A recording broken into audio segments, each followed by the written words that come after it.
Well, Falcon fans, you know what it is. Another episode of the Benediction. Boy, this was just a good old fashioned ass whipping they gave us today. You can't cry about it. You can't sit there and you can't even be disappointed. You've seen how this is going to go. But before we get to it, man, let's go ahead and get this introduction cranked up for the Benediction. This is going to be a good one. We'll be in here for about an hour. So y'all go ahead and tap in with us. We got you covered. It's the Benediction.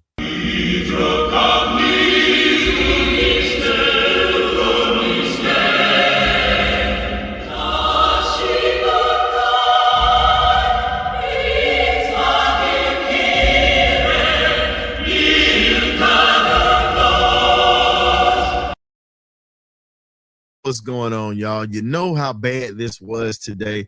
This was just a good old-fashioned ass whipping we took, just like I said. And at this point, no reason to even sit back and just be in your feelings because we're a bad football team.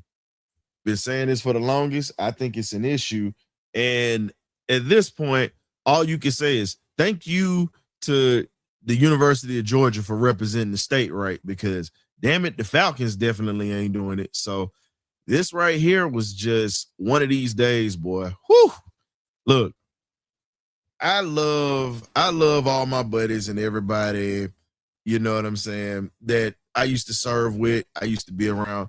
I got some folks or whatever I know they're Seattle fans, and it's the craziest thing. Now, it's people that don't talk to you consistently throughout the year, but they hit you up when their teams are good, but they don't say nothing to you when they bad.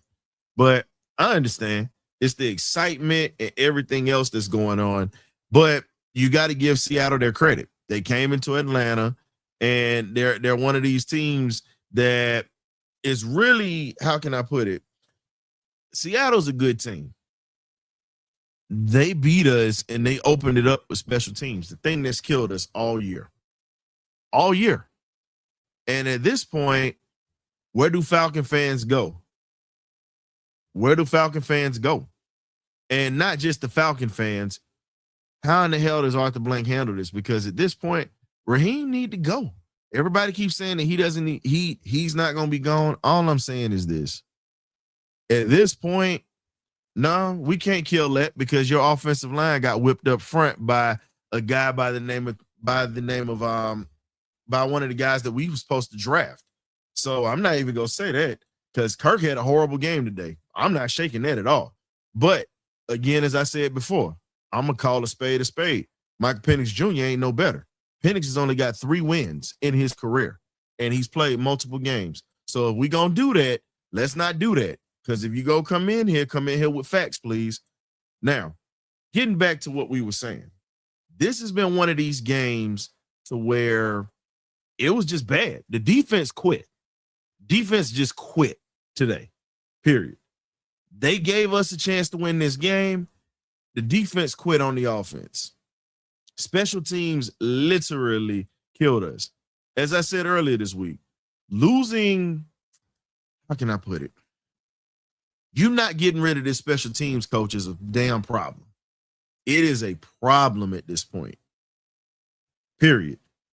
We gave up the big explosive play when the defense was holding. That explosive play pretty much was the end.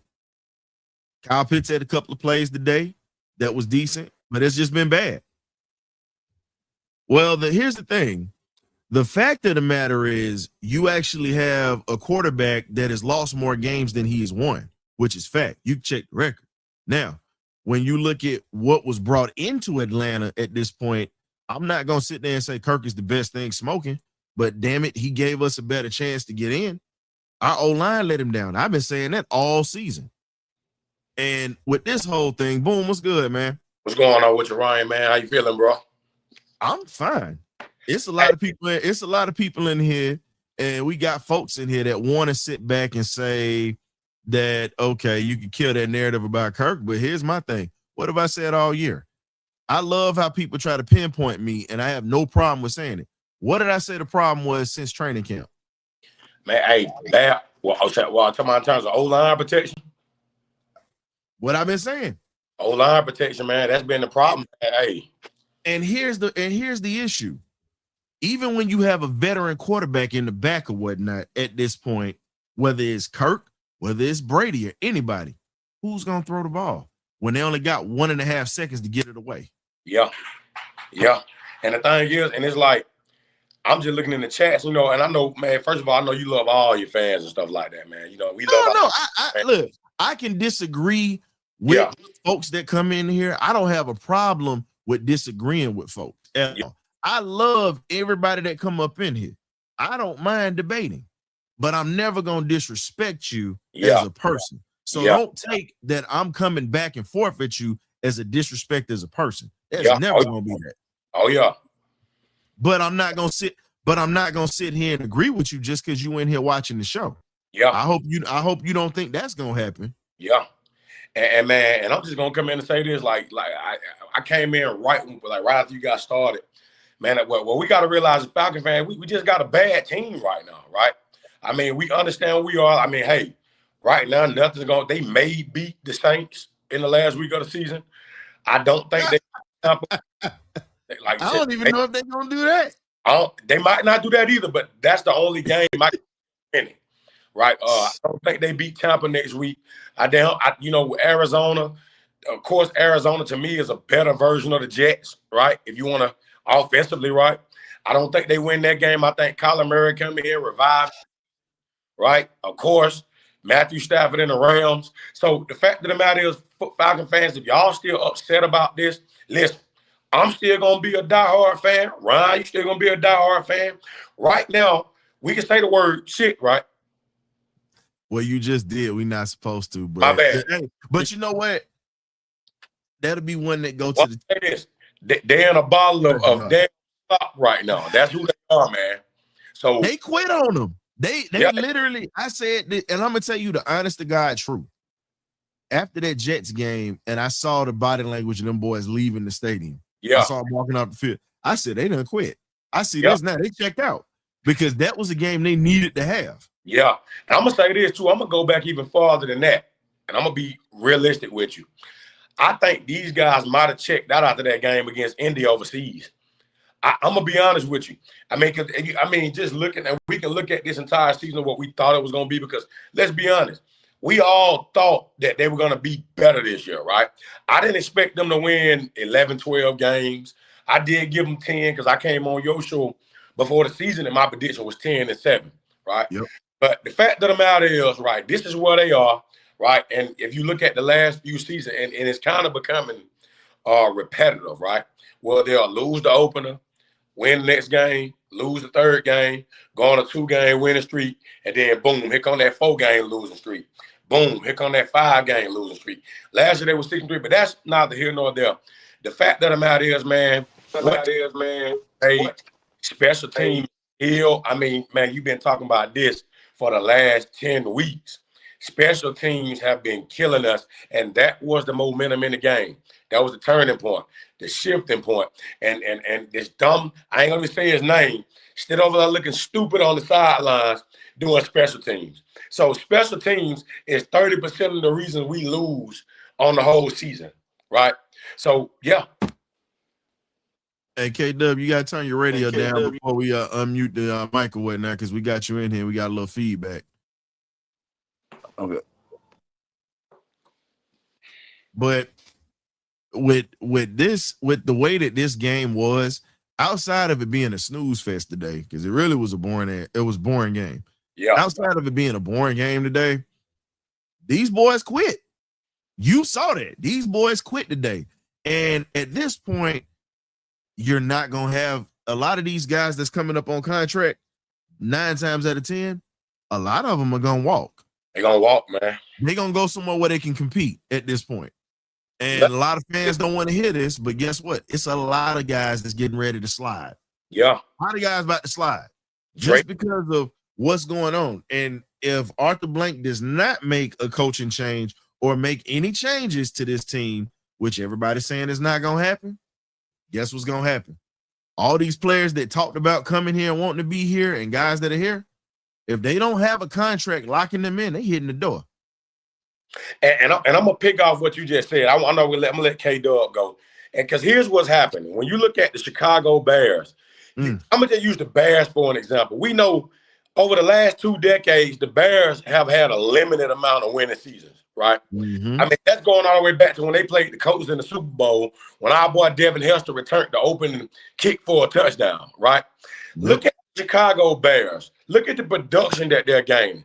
Look at what's going on with Bryce Young. We can say what we want to say, but I'm calling it. I think the Panthers going to win the NFC South. I really believe that, right? I could be wrong. But look at what's going on with these other young quarterbacks and these franchises pressing forward, right? They're down, and they're doing everything they can to get back up. This Falcons team is continuing to tumble, and we talking about 9 years from your last playoff appearance, right? From your last playoff appearance. So at this point, you look at, like I said, Chicago Bears, they're getting ready to be 10-3 today.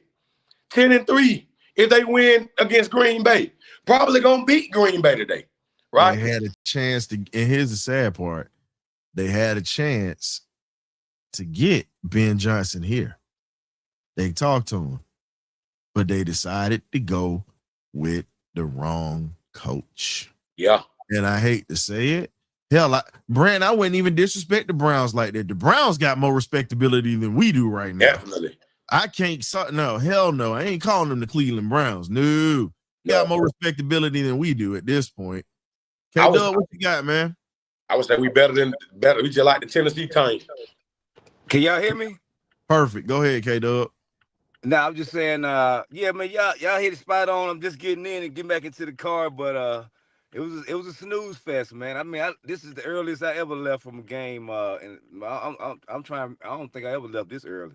It was unbearable to watch. But I mean, I came in, I tried to support him up, but I'm gonna get back on 20 as soon as I possibly can, because man, we already know what's going on. We've been talking about it until we can talk about it until it's beaten to the ground.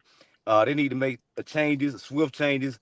I hate to say it, but I hate to see us lose like this, but we need to lose like this so they'll make drastic changes at the end of this season. That's what a lot of the Falcon faithful was talking about. Like I say, about early third quarter, I had tuned them out. I wasn't even watching the game, so it's really hard for me to even say what happened. I just kept looking at the big screen while I was having conversations with other fans, and I just kept seeing them make mistakes. Just kept making mistake after mistake. So, like the historian was speaking about, these guys are just going to want to go play for an organization and a team that wants to actually win instead of just keep playing around and wasting their talents. So, I mean, we're in a tough situation, but we already talked about it's going to be like another 2 to 3 years before this team can really take a step in a plateau toward a different direction.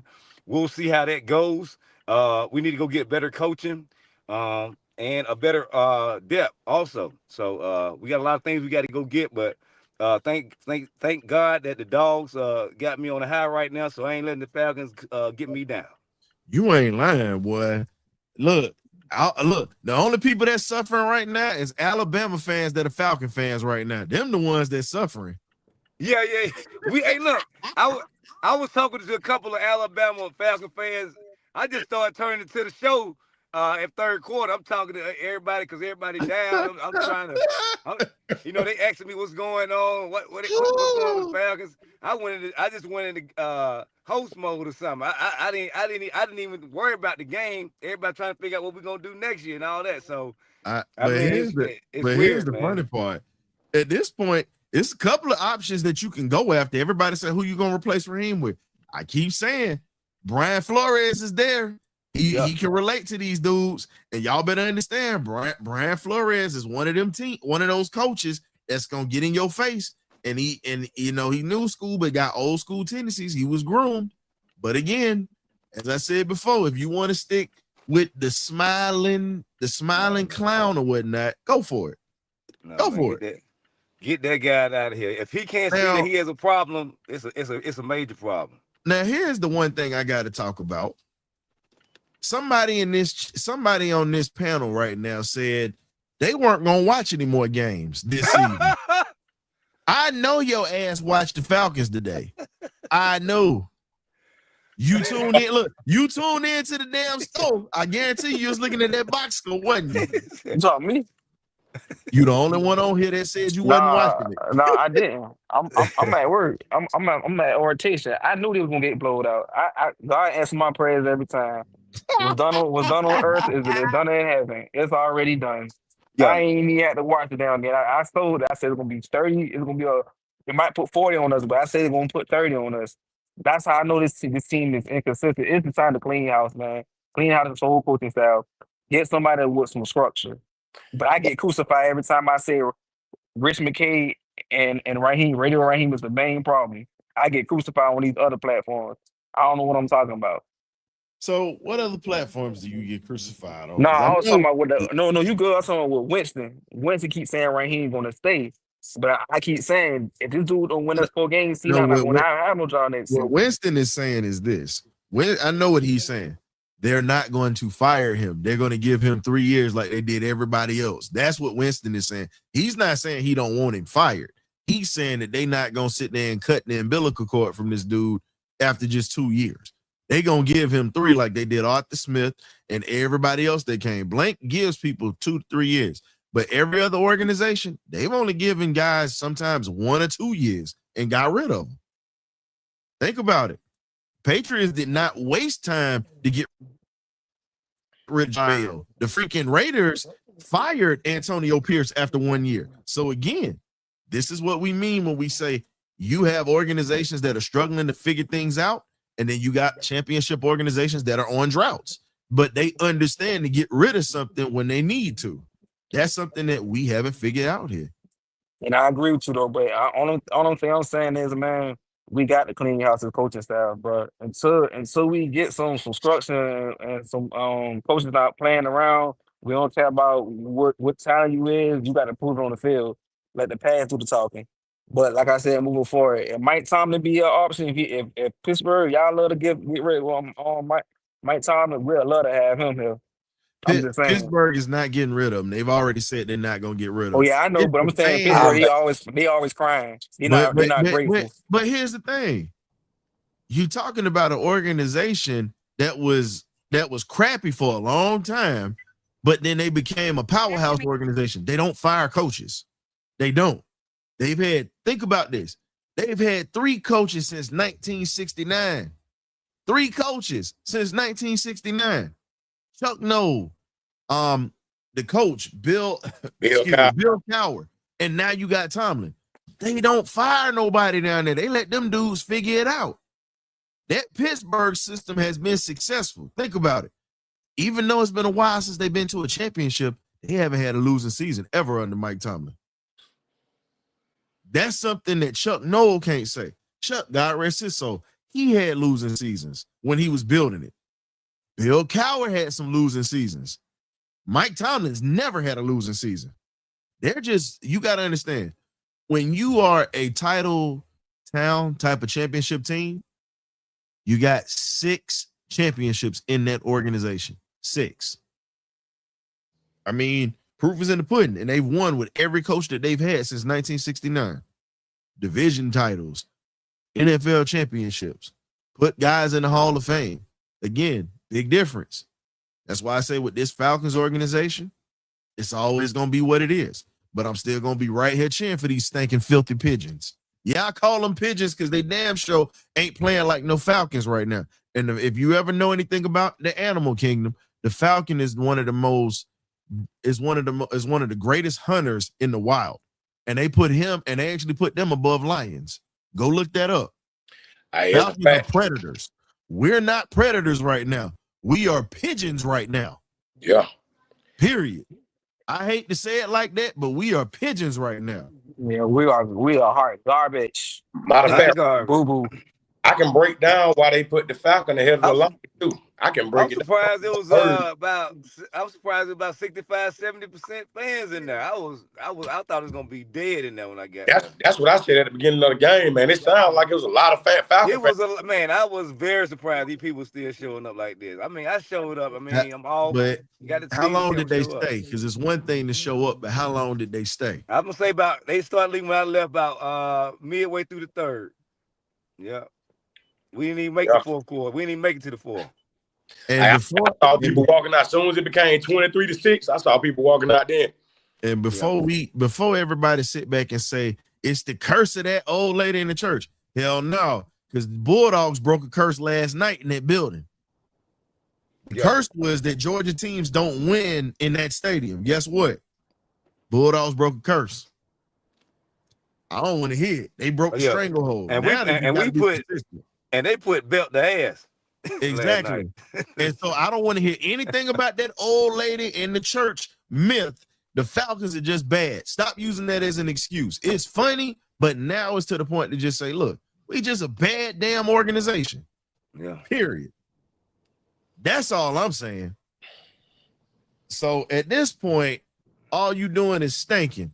Lord Jesus, I got a caller. My granddaddy calling me. I ain't doing it today. I catch granddaddy after the show. Because I know. Granddaddy, hey, look, we need granddaddy to be able to put his call in. Boy, hey, I'm working on that because here's the thing. If my grandfather get on here, you gonna hear some stuff. That'll be one that I'll leave uncensored because he gonna say, I've been sticking with this effing team since 1966. Boy, we need to hear that. We need to hear that though, man. We gotta hear all that. But here's the thing. A lot of people don't want to hear that though. A lot of these Falcon fans that's here now, they all came around during the Matt Ryan era and the Vic era. A lot of them wasn't around when we was losing. Yeah. They went around for them Fulham County Stadium days. They went around bad year with Prime them too. Yep. First year in the Georgia Dome, we was bad. Terrible, man. I'm still trying to figure out why they the color of the Georgia Dome the way it was. This shit is weird. Teal and pink. Nah, it was the reason the company that built the Georgia Dome is the same company that built the Omni back in the day. Okay. And if you remember, the Omni was all metal and it wasn't built for the type of weather, and that was why it rusted the way that it did. Yeah, that's why it had that rust color, and we had to get a whole new. I kind of liked the Omni for some reason. I don't know why. I did too. I like the Omni, man. I like the Omni. They got it because of that. And the same thing with the Georgia Dome. That same company that built the dome built the Omni back in the day. So it's a lot of yeah. But I didn't know about that rust thing. That was a educational tidbit right there from his story. Yeah, that was the reason why they had to get rid of it, because the roof there was more money. They put more money into doing repairs than anything. So that was the reason why they got rid of it and built pretty much built State Farm Arena at this point. That's the reason why. But I mean, that's a great venue, State Farm Arena though. So but we got a nice venue here with the Mercedes-Benz Stadium, and these jokers can't win. Boy, that almost came out. I had to catch myself, y'all. See, that's the fan that almost came out. He built them a stadium too nice, man. Y'all don't deserve no stadium like that. And the crazy thing is, everybody. I'm a fan. I think the stadium is too nice. And I'm a fan. So I had a shipmate that hit me up. I'm still cool with him or whatnot. That's one of my guys. But he only hit me up when Seattle, his team to win. He a Dodger fan, Seattle fan, and he's wherever LeBron James go. He one of them type of fans. He a West Coast dude from Washington area and stuff like. He's a good dude. But my thing is, don't just come around and start talking trash when your team start winning. Talk when they bad. Because I do this every week. I've been doing this for years. Don't just holler at me when stuff going good. I shut that down on the phone real quick. I was like, hey, man, years, boy. We've been doing it. Oh, man, it's just the thing. We've been bad. But he hit me up saying, well, from what you saw today, do you think that they're a super? He said, that's a Super Bowl contender team. I said, dude, you beat the Atlanta Falcons, who are a bad team. And he lives in the New England area now. And he's like, all these people just want to sit here and ride the Patriots. Dude, you're in their media market. And the Patriots are owning the AFC North right now. I'm sorry, the AFC East right now. So what can you do? They went from being a bad team like we were this year, and Vrabel turned it around, and now they're actually going to probably host playoff games at the end of the season. So what can you say? You beat a bad Falcon team. I'm not knocking Seattle. Seattle's a good team. But don't sit here and talk like you beat a damn world beater today. Don't do that. I know you watching. I know you in your feelings, and you can't do nothing about it. So you just going to have to take this verbal lashing I'm giving you. Enjoy the win, But don't sit there and try to put more than anything, because the NFC is wide open. Truthfully, the best team in the NFC right now is in Chicago right now. Yeah. And then you got Detroit right there with them. And then everything else falls behind it in the NFC, period. So we not going to do that. We not going to do that. But go ahead. What's up, Ant? I see you coming in. What's up, man? What's up, fellas? Y'all do know it was tied 60 at halftime, right? Do people forget that? It was tied at halftime, 66. I didn't forget that. Special teams game opened the door. So 31 points later, we at this point right here. I mean, it was crazy that my youngest is a Seattle Seahawks fan, so I had to sit here and watch the game with him. So, I mean, he's sitting here talking trash to me the whole game. It's all good. But, I mean, bad teams, bad organizations do bad team things. You give up a 100-yard kickoff return, bam. You fumble the ball, Bijan, going to the end, well, in the red zone, bam. They come back and score. You get another interception, bam. Another interception, bam. It's a bad organization, man. I mean, and until they make the changes up top, you can hire whatever coach, you can bring in whatever OC, DC, you can bring in all you want to. This is a bad organization. And it starts at the top with Arthur Blank. And he needs to figure out, see control of the team to Josh Blank and get Richard McKay and this trash out of his organization. I don't care who you hire. You can hire Bill Walsh, Vince Lombardi, and whoever you want to hire. Until they fix the top of this organization, it's not going to matter. And that's what it is. This is a bad organization. And I hate to say that. You're wasting young players. You got a few young players on this team that you can build around, but you're wasting them. And it's no reason for Raheem to be here the rest of this offseason. I don't want to hear anything about they might keep him till next year. Okay, if you keep him, you'll lose again. But if you fire him until you fix the stuff at the top, you lose again. So, hell, maybe keep him. Because, I mean, what is it going to matter if you still got the same people in the organization? That's it with me. Can I add something? Go ahead. I'm about to check out and be real quick. I ain't mean to cut y'all, man. And what worries me the most, though, going forward, think about it. Like looking at Bijan, looking at Drake London, we already know that window for running backs, right? Bijan already in year 3, right? So, you know, and unless you Saquon Barkley that can go tear your ACL and use Superman, Megatron, whatever you want to call him, right? Or Optimus Prime. That's what I look at when I look at Saquon. But that running back window is closing for Bijan. Not saying he's not going to be great next year or 2 years from now, 3 years from now. But that window, right, of wear and tear. Look at Drake London. Probably one of the better route runners, not the best, but maybe one of the better route runners in the league. If you put him with any team that's struggling, that team instantly becomes a 3+ more win team. So when you look at these young guys leaving, the real kicker is how long is it going to take to rebuild?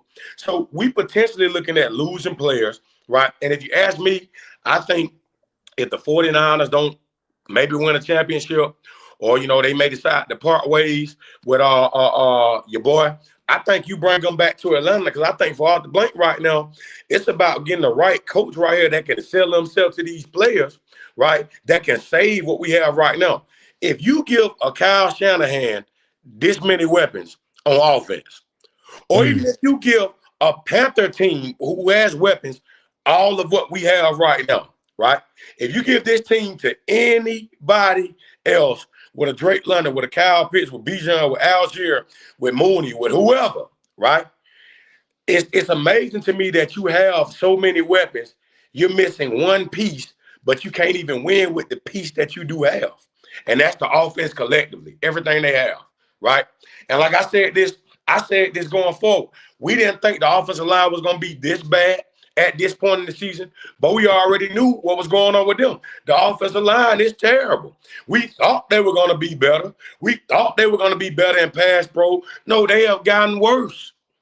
In fact, this team in the past 2 years looks like an undisciplined high school team, right? They remind me of the Theriot Panthers between the years of 2000 and 2012, right? If anybody from Atlanta, Georgia, you know the DM Theriot Panthers on the west side of Atlanta, like that's who they are. So not only are they facing losing this young talent, right, they're facing another 10-year drought. Think about all the years it took. It literally took from 2017 or 2018 until now to get all the talent we have once Julio was declining. Once everybody retired, once everybody leaving, right? You got all this young talent. Kind of remind you of that 2016 Super Bowl team, right? Got a lot of similarities, right? But the fact of the matter is, the Falcons are on pace to go through another 5 years of losing seasons.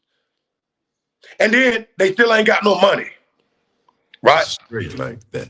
So if you get you might as well let Raheem stay until the salary cap opens back up. Okay, when that comes, pause. This is where we make a mistake every 5 seasons. When they get money, they F it over. Every time the Falcons have gotten a lot of salary cap space, they make terrible decisions, right? Trying to make everybody a Falcon for life, right? So the question is, they can't do anything until that salary cap opens back up. And I think they're gonna go through one more year. I think after next season, after this season, next off season, they should be working with something. But they still in a bind. They still don't have money. No first round draft pick. Well, James Pierce and getting both of those guys this year kind of made up for next year. But just think about the situation they're in. They have nowhere to go right now. Nowhere to go. Cutting players, keeping players, same situation. Well, you know where they can go right now. They pretty much at this point, the only people that stand is guys that's got contracts that's still linked here. But for the most part, like I've been saying, the link's in the chat, John, but I'll provide it again. We only gonna be on here for an hour today. I already said we ain't even going 2 hours to sit back and do this here today. Yeah, I feel you on that his story. We really don't want to taint our system. You know, we want to be on this dog high right now. That's what I'm telling you right now, at this point, it's funny. I mean, I've been saying this for the longest, man. When you sit back and you look at how this team is, I'm probably one of the few people that went through an onslaught, just like John does on his, just like John's done on many podcasts and many others. We've just been in that spot where we just sit back and just, hey, you gotta fire the team. John, I think that's you with the echo, brother. Is it? I think so. Hold on here. Because it wasn't an echo until it came in. Let's try it now. How's it sound now? Yours is clear. Let me hop out and hop back in. Let me make sure. But John, great bid. Y'all in the building. John, go ahead and jump in and give your thoughts. You get to the point where you so mad you just numb. You run out of cuss words. You done drunk all the liquor you can drink. You done snorted up all the, at any rate, headache powder that you can take, and the pain just don't go away. I'm done. I just want, boy. And I got to point back to everything that I've said about the offense. We staggered around out there for an entire half. Didn't challenge them going downfield. Didn't, Kirk Cousins staring. It was another Kirk Cousins stare-a-thon. My offensive line from one side to the other side just getting manhandled, bullied, and beat up. Yep. I mean, this thing, from what I saw today, is just like this old covered bridge I got over here in Smyrna. It's rotten from the foundation all the way up to the deck. You take your life in your hands going across it if you dare to do so. I already know what you're talking about. Yeah, man, shoot. Hey, I'm just saying, it's just like we've been fooled, just mistook and fooled as to what it was that we actually have here. Y'all been talking a good game, but when you go up against superior competition and sometimes inferior competition, you look like you're not ready for primetime players, from the coaching staff all the way out on the field. And your special teams, they need to be in special ed. That's an understatement, John. They need to be in special ed because, see, man, I mean, see, the rule change just exposed us. That's the thing. The rule change exposed us. You know, even if we do get blocked in the back, we can't recover. People going straight up Peachtree Street. Now, they were going around the left side all the time. Man, Yep. Today they went straight up Peachtree Street to Buckhead. And that's the problem. Oh, boy. I mean, we just tore up from the floor up. I'm sorry. I mean, I'm sorry. I'm just numb to it, man. Right now. Great bit. It probably me. No, it probably me. I'm gonna log back off and get back on. Yeah. Do you guys still hear the echo now? Testing. Do you hear it from me? Hear it? No, I don't hear it. All right. Y'all can hear me just going clear, right? Yeah. StreamYard has had those problems. And the reason why I asked for the link, once it scrolls down, I can't scroll back up and get it, because I remember when you posted it. I couldn't scroll back up and get it. Good. I don't know, John. I said this earlier. I think one of the worst things that can happen to the club at this point is just putting us in a position where things are just gonna be like this, mediocre. And here's the thing: if you fire him, you got to bring a whole new staff in right now. Like we said, possibly you lose your DC. But at this point, I mean, why would you want to keep continuing with this guy? He didn't even want to get rid of this special teams coach, and you're seeing how bad this has been all year. 4 different kickers, bad kick returners, bad decisions. This man got to go. Yeah, man. And you know what? I see, and this is just me. I see a situation where a person could come in here with just a few changes and make this a doggone a second round playoff team with just a few changes. I mean, with personnel as well as staff, starting with the offensive coordinator. Now, I don't know why he's married to this dude, or what's going on with this man, but it's just been displayed week after week after freaking week that this man is incompetent.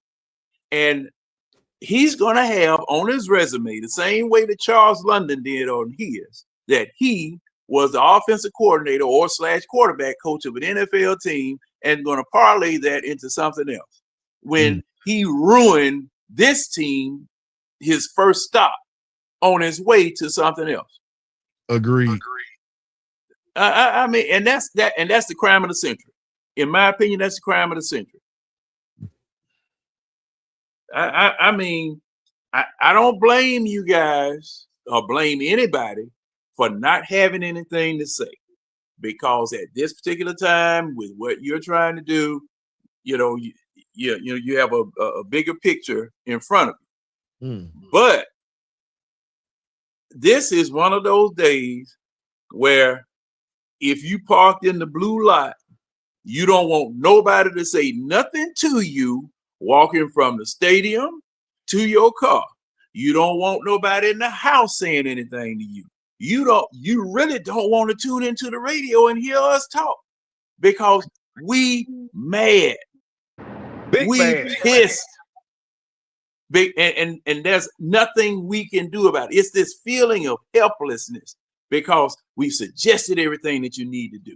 We pointed out everything that you need to do. We've gone from pillar to post talking about what's bad. We've done everything that we need to do in order to, just do something. Okay. but y'all head so hard. You're so proud in your assessment that you can't be wrong, but you're embarrassing this city. And yes, I have already called the league office today, left them a message. Flex the next game. Let somebody else have that Thursday night spot. The nation does not need to see Atlanta Falcons football. Not now. Well, speaking of flexing, it's college football season too. Xavier Watson got out of Notre Dame. How about they turn down their bowl? How about they turn down the bowl invitation because they didn't get to the playoffs this year? Yeah, that just happened. Yeah, I seen man. that report. I just got news for it. Now we're going to get back to the Falcons, but that is the first. We got college football fans in here. We're going to probably do a little something for college football, but boy, they turned down probably a good bowl. So now if we in the playoffs, we're not playing. That's, hey. They protested. That's fine. Join the conference. We know you got that old money. Guess what? Join the conference. They're letting you know that you're not going to get away with this thievery like you thought you got away with last year. But I ain't going to lie to you. I really see at this point, I kind of see maybe we should have somebody on this team, and it's the reason I'm saying it. I love watching the Falcons. We'll lose the draw. But what if the players decided to say, hey, we ain't playing the rest of the season? Won't mind. What if the players ended up doing that? Yeah. If they don't Raheem that bad to say, hey, that's very interesting, man. Hey, look, that'd be something new, something different. Let's go. I was telling everybody before. I told that we have one of these things where you got enough superstars on this team to say, look, we'll take whatever comes down the pipe. But if he's here next year, I'm not gonna be here next year. Especially if my contract's ending, I'm sending a message. I'm gone. Because at the end of the day, Arthur Blank is not going to listen to the fans. They're not going to listen to the fans. But when you got pissed off employees that are tired of his BS, you're going to see that. But I keep hearing through media sources here, and this was, I hadn't heard anything since the Jets game. But I heard prior to the Jets game that he hadn't lost the locker room, that, everybody was still fired up and this, that, and the other. Now, they might have just, used those really small samples of people to ask the question to. But, now after something like this today, man, you can't even give these tickets away. Can't get it. Nobody. I tried to get hey, look, I had two, John. I tried to get one away. 3 people told me, oh, no, I'm good, dog. So, hey, KW, is your radio turned up? Because we catching the echo. I don't know what that is. Because it was giving feedback at that point, but it is what it is, man. But I don't know. I just look at this as one of the situations where you just sit back and you just say, wow. That's all you can say is wow. How much worse can it get? Well, I kind of told y'all, and I've used this line many different times in the past 4 weeks, that we are in the ugly tree and we're going to hit every branch on the way down to the ugly ground. And that's what it's looking like is happening. And see, now I was joking. Atlanta Falcons, I was joking when I said we were going to go 4-14. But man, doggone if it don't look like we are. Because the way that we're playing, as lethargic as we're looking, and Ryan, no disrespect to anybody, but look at your panel today. Look at your panel. Me, you, and K-Dub. We usually would have, we would be full. We only even had, after a loss. we only had It'd five be like people 10 come up people here up today. here. I mean, it's just to the point where it's just painful to even talk about, painful to think about. You know, I'm here because this is therapy. This is therapy. Because see, I can't hold this in. I got to talk about it. I got to cuss about it. I got to say something about it because, man, this is, ooh wee. This is horrendous. This is horrendous. All I can say at this point, I've been saying it. Fire Raheem. You got a great defense, and you don't know how to use it. You wearing it out. You don't know how to wearing the defense out. Every game that we've been in, and I'm not mad at my defense this year because the defense has kept us in every game this year. Oh, look who we got coming to the stage. It seemed like the defense was out there the whole game. Yeah, I mean, only half the team. Big screen, the defense out there. Yeah, working overtime. Oh, that Demond. What's up, Demond? Hey, look, the Hawks won last night. There you go, somebody. Hey, what up, Demond? Welcome back, my brother. What's good, man? Is that me echoing? I don't know who that is, bro. Is Do that you me? hear? Now I'm on my phone. Hold up. Let me pop back in. Demond, go ahead and pop it a little bit, bro. You got the flow for a second. Listen, man. You see, I come on Ryan's show, K-Dub show. Salute John in the building. I come up here, you see what I'm wearing, right? You see what I'm wearing, right? You know why I'm wearing that? Because listen, man, what I've noticed is that I don't know if it's off the blank, but somebody in that front office that's making decisions, they're not serious about winning. You know how I know they're not serious about winning? And people have heard me say this all the time, especially when it comes to Hawks. I will never understand why you will hire a coach that is a career loser in the NFL. No offense to Raheem, right? Probably an amazing guy, probably a great guy. But we all know when it comes to hiring coaches, signing players, at the end of the day, what you have accomplished or what we think you can accomplish matters. Echo gone, y'all. Echo gone. John, that was you, man. Pop So out. yeah, it's probably because John on his phone. Yeah, pop out and pop right back in. That's where the echo was coming Yeah, from. it's probably because he on his phone, so he had to like drop out and drop back in real quick. But so coach, go ahead, Demond. Okay. So when you sign a coach with a career losing record, I mean, this is what you're gonna get: losing football. He's a career, and I'm sounding harsh, but I'm not taking no personal shots at Raheem. No, speak your mind, because people need to hear the truth. Say what you got to say, man. This man need to hear this. You know what pisses me off is when I look at the coaches that was interviewed. You had proven winners who interviewed for this position. Proven winners. You decide to go and sign the guy who I'm using Matt's words. To me, he's a vibes coach. He's probably great to be out there. And I'm sure, I know Ryan played football. I don't know about you, K-Dub, but I know Ryan to play football. I'm sure you probably play, right? Yeah, I played football. He's probably amazing to go out there when we out there practicing, turn up the music. Tell Raheem turn the music up, K-Dub. Tell Raheem, look what shoe Raheem got on.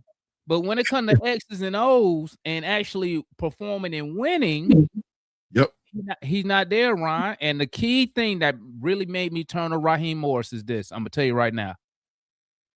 I was done with Raheem when he tried to blame everything when he fired Ike Hilliard. Facts. I said that when he blamed him. I said it a long time ago. When you blamed Ike Hilliard, that was what that was. Right then is when I officially gave up on Raheem Morris, because that showed me, and I got this from a couple of documents I was watching. Kobe, some LeBron, some Jordan. Raheem wasn't willing to make the sacrifices or do the thing that's needed to, one, win football games, and two, save his job. Because in the professional field, right, if Ryan's the coach, K-Dub the coach, and I'm the coach, but we all fall under Ryan, and I'm messing up, my guys is messing up, I expect the head coach to come to me and say, hey, Damon, you got two choices. You can turn in your playbook and key card, or you get these dudes right. You got about 2 weeks. I'm gonna have to let you go. And guess what? Me as a professional, I have no problem with that. We could be the best of buddies, but if Ryan came to me and said, hey, Damon, you not doing your job, your guys not doing their job, I'm gonna have to let you go. I don't take stuff like that personal, because we all know as sports fans, when you start getting paid, everything changes. Expectations are there now. And the fact that the Falcons had I'm sure we can agree, have all this talent. Granted, Penix went down, but look at your backup. Your backup a $40 million dude. So it's not like you went from Penix to a Desmond Ritter type backup guy, right? You're lacking on receiving because Drake is out, but maybe that should have been addressed. But guess what? No. They stubborn with this. I'm sorry to cut you off, but no, go ahead. Think about this, Damon. You got Kadero Hodge, who won the game for us last year with the Bucks in overtime. He's a reliable receiver. They don't give him a shot. He plays special teams and is killing it. And then you got to also look at this too.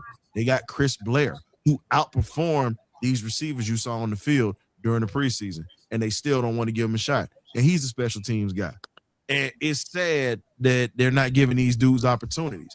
And I still stand on this to this day.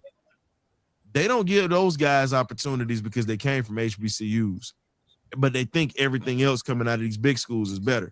But my thing is, I want a guy that's got a chip on his shoulder. I want a guy that say, hell, y'all overlooked me. I'm going to prove it. And they've been proving it every week. Felipe Franks got 11 tackles on the season for special teams. There's no way in hell he need to be on this squad. Wasted position. I don't care what you say. This is what happens when you have a franchise that we went in reverse. Now we have an owner that spends money. If you were a Falcons fan during the Rankin Smith days, that joker didn't want to spend a red cent. Right. Now you got somebody who wants to spend, but you got idiots in positions that are literally wasting this man's money. Seriously. But Ron, let me ask you this though. What was your expectations? No, Kadero Hodge is the best special teamer. I can argue with you on that. Hey, Ryan, what was your expectations when they hired Raheem Morris, a career under 500 head coach, to lead the team? I got two people in here that was on this panel with me when I did the show. They remember what I said. I said you passed on better coaches to bring in a mediocre coach. Yeah, man. And he did say that.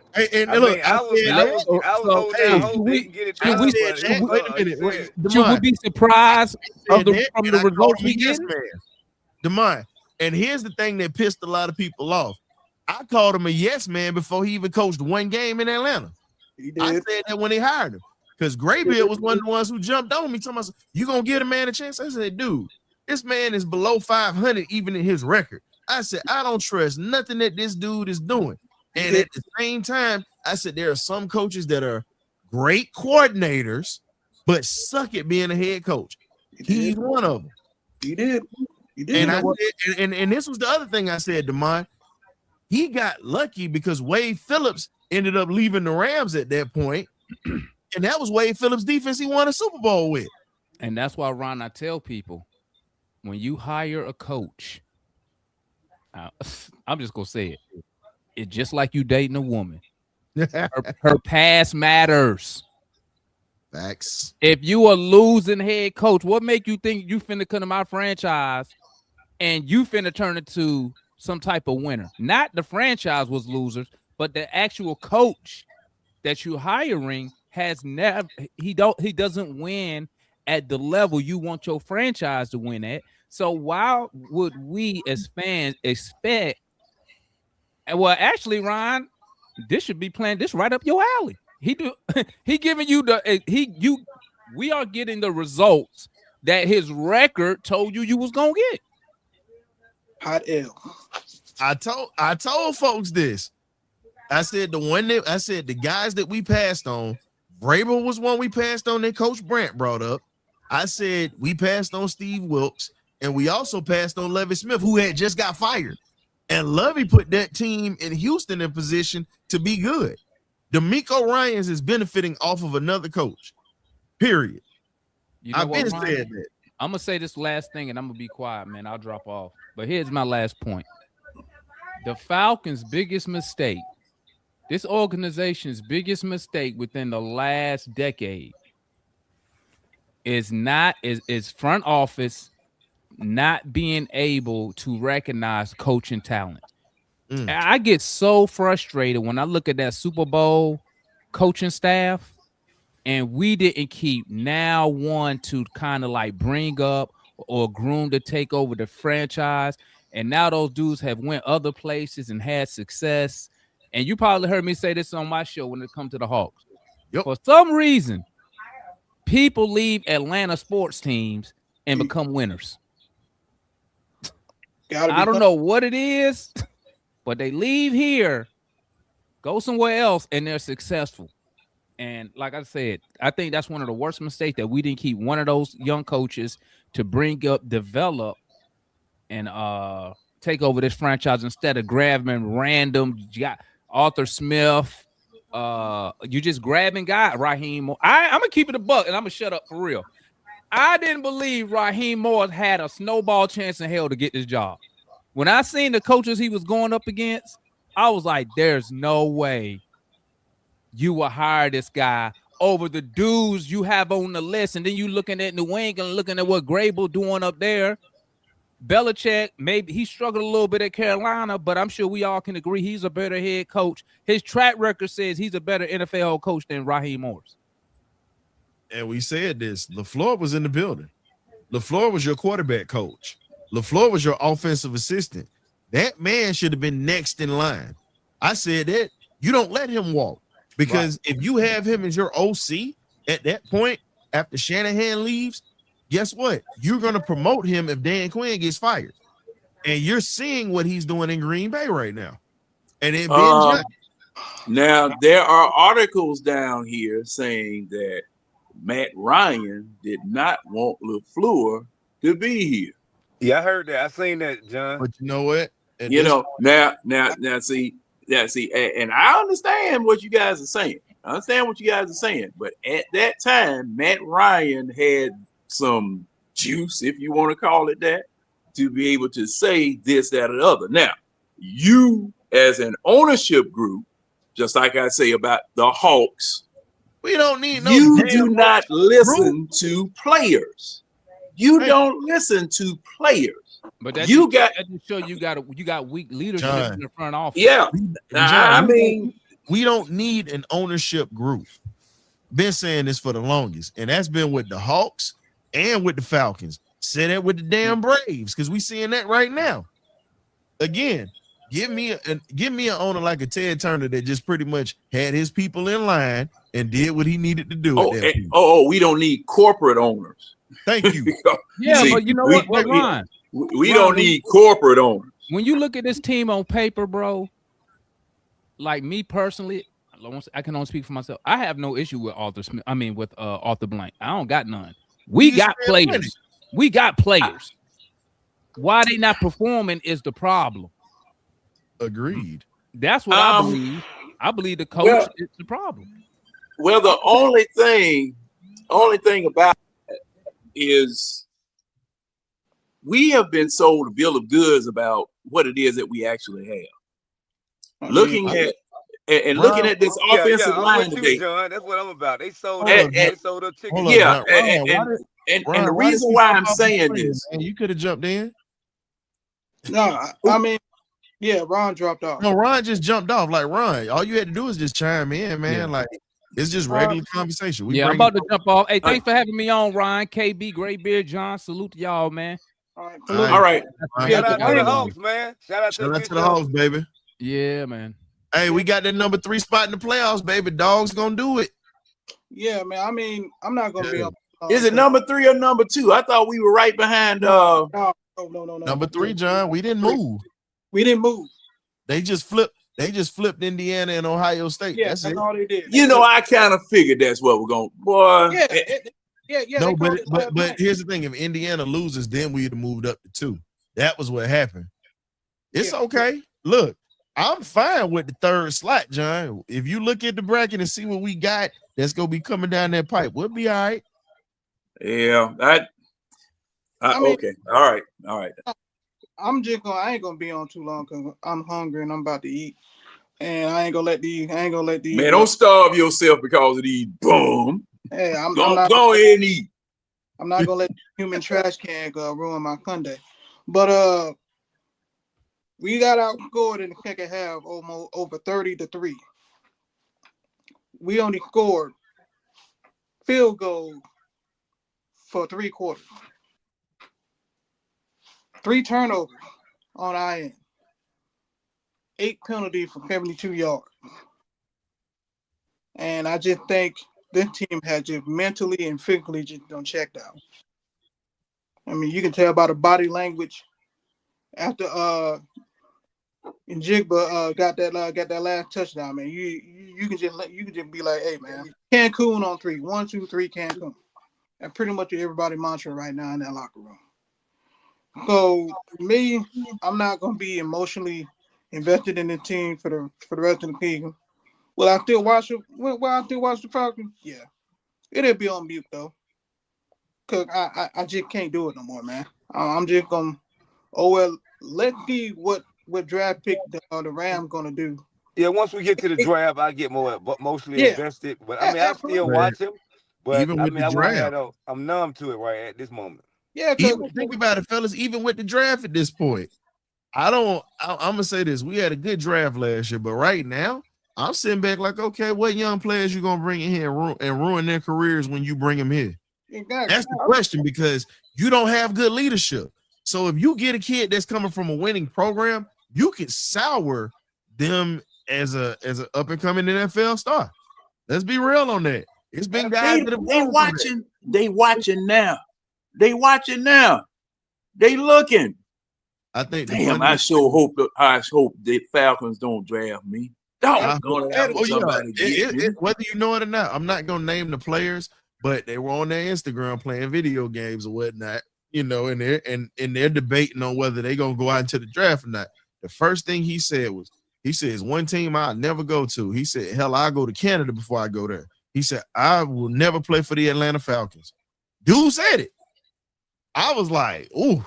He says a few teams. He said Cleveland is one. He said the Atlanta Falcons is the other. He said it's not about the money for him. He said it's the fact that I come from a team that's got a winning culture and I like to win. I don't need to just win. I don't need to lose and collect money. Like, what are we doing? He said, I'm putting my it's the future and I don't have nothing to show for it. I mean, he said that. I said, I hope the GMs don't see that, because I said that might hurt you with other teams. Yeah, but can you blame him? I mean, there you go, Graybeard. There you go. I mean, look, that situation with Eli Manning, San Diego was horrible. They were horrible. He didn't want to go there. There have been other teams such as Cleveland. I mean, how many first-round draft picks have the Cleveland Browns had in the past 20 years? And yes, and they still are horrible. We are heading there. If we're not there, we're heading there. We on that wide open, all gas, no brakes. We heading for that wall, Jack. And I mean, I don't know what it's gonna take for Arthur Blank just to look, because right now he's looking at the fact that he's hosting the World Cup semifinal game here at the Mercedes-Benz Stadium. We hosted the Super Bowl within 2 years in 2028. So I mean, I don't know, man. I just think for my fan standpoint, man, you just I mean, the owner's still making money, man. You yeah, know, we're the ones that are going through this turmoil because the owner is still banking. He's buying teams, buying soccer teams, buying female soccer teams. I mean, we're in a emotional in a bad relationship. So we just need we just need to be like, hey, well, what it is. I'm no more emotionally invested. I'm not even mad. Normally I'm mad. I'm not even mad no more. I don't care. Only thing I care about right now is the Bulldog making it numb right there on the screen. Numb. That's done. I'm numb to it. It's over. So hey, I'm just like the players in the locker room. Cancun on 3. 1, 2, 3. Cancun. Let's go. Well, I will say this about Arthur Blank. There is some personal pride that owners have among each other to where they don't tolerate losses like this. You know, this isn't, the Falcons are not Cincinnati during the Marvin Lewis years where he had a job for life as long as that owner was there. And you can thank Cincinnati for the salary cap changing the way that it did, where you had to spend money, a certain amount of money over a certain amount of years in order to get players. Because if that had stayed the same, Marvin Lewis would still be there and they would still be in that same muck that they were in. Now, Arthur Blank does, I will have to say he does care. But he's in the same situation that Ted Turner was in when he had Stan Kasten as his general manager of the Hawks and the Braves. Mm. He was spending money. He was giving money. He was trusting in this dude, but he wasn't doing anything. I mean, Stan Kasten just ruined Hawks team. He, you know, the Dominique trade was something that him, Pete Babcock, and Lenny Wilkins concocted indeed. Wait a minute. I got to stop you on that. So you remember my Uncle Mel that you met at the party, right? Mm-hmm. He was working in the front office with the Atlanta Hawks at that time. Lenny Wilkins wanted to keep him. So if you want a little bit more on that story, I definitely let you talk to him because it wasn't known. Yeah, I definitely do because the reason why I said something about that. Lenny. Oh, wait a minute. So he said, Lenny, what's up? Oh, see what it was. You went out. I couldn't hear you. You go in and out sometimes. So what about now? I'm sorry. Yeah, you're fine. You're fine. So what he said was Lenny wanted to keep him. It was management from Pete Babcock and everything. They felt as if even though he was coming off that Achilles tear, they didn't think they were going to get the type of production they did. And when they traded him, they pretty much had the best record in the East at that time. Yeah, they did. Yeah. So it was more so they felt as if Danny Manning was going whatever old boy named Manning. That's it. And they felt as if he was going to bring more to the table. And my Uncle Mel, you know, he worked in a whole different department, but he was around them dudes in that front office and heard it. And he just shook his head. It was like, y'all would be making a mistake if y'all trade him. That was exactly what he said. And now you pretty much see how that hurt him because that year, I think they could have took it, just to be honest with you. I think they could have took it that year. And and not just then, you look at the Falcons. It's the same thing. You got problems and you got people overthinking this and not keeping it simple. That's the problem. It's real simple. Bring people in here who understand football. Do better about your scouting. Do better about your scouting. Don't just scout guys because of the fact that you see ESPN clips. Go get visuals on them. Send people to do that. Send people to watch games. This is how championship teams are built.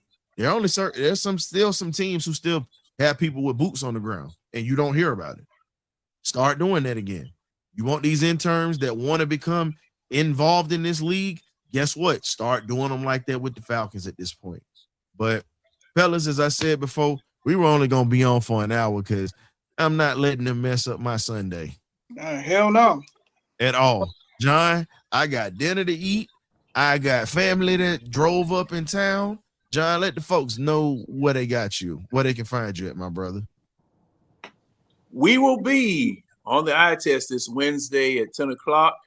Boy,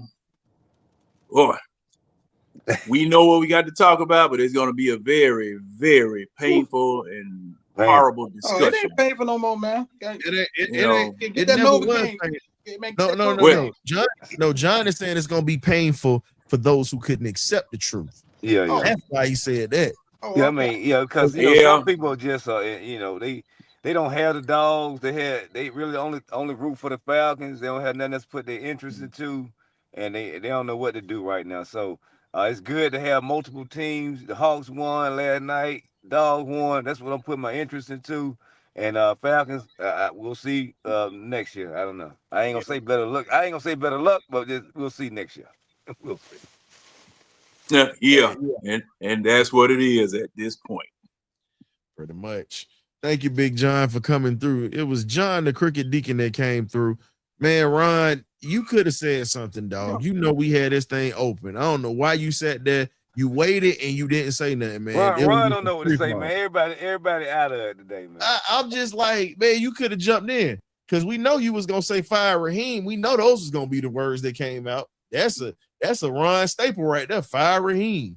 I mean, he's not wrong, but I mean, Ron been saying that since that man stepped foot in Flowery Branch. I mean, I'm not, like I said, I'm not mad no more. Normally, I'm coming on here just. You was mad early in the chat till you said this game's over with. I sat back. Just look. You see how I'm sitting there in this chair? I sat back watching this game, and I said, "No, I don't want them." My thing is this: I just don't want them to embarrass the city. That's my whole thing. It's too late for that. Well, here's the thing. At this point, we've become therapy for a lot of people. Just to be honest, we've become therapy for a lot of people on Thursdays and now on Sundays. Look, we had a whole new thing for this. I don't even know if I even want to expose that for folks. Hey, we call it BirdCage LLC /therapy. Hey man, you might as well call this the Falcons Nest Therapy Session. That's what we finna start calling the rest of this season. At this point, and we're working over here. So if you try to steal it, we gonna call you out on it. Go dog. Appreciate y'all for coming through. K-Dub, Great Beard, my guys. Be safe on that road going back home. Enjoy your food. Yes, sir. And for everybody else in the chat, man, y'all be safe. Y'all be blessed. And don't let it off us today. Read a good book, get some good food, hug your wife, hug your husband, kiss your side chick, hug your side dude. It don't matter. Make sure you play with the kids. It don't matter. Find something else to make you happy because these Falcons right now have pissed a lot of people off, and there's no need to stay that way. Enjoy your day and be blessed. We'll catch you next time. Ghosts.